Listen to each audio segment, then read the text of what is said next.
So iOS 27 has just officially been released in a developer beta. And you might be wondering how long it takes to install this update and the size of this update. Now, number one, the size of this update was actually a lot smaller than I thought. I've taken screenshots on a lot of different iPhone versions from an iPhone 11 all the way up to like an iPhone 15. And for the most part, they're about 4.98 gigabytes.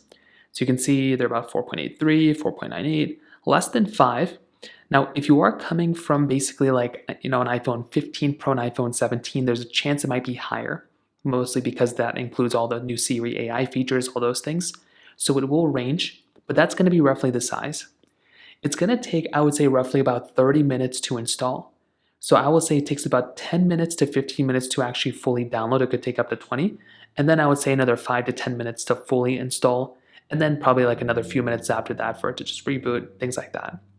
So give or take about 30 minutes. So from when you click install, make sure you have at least like 6 gigs saved if you have an iPhone 15 or below, or if you have something like an iPhone 15 Pro or above that has Apple Intelligence, I would save probably like 10 gigs, maybe a little bit more.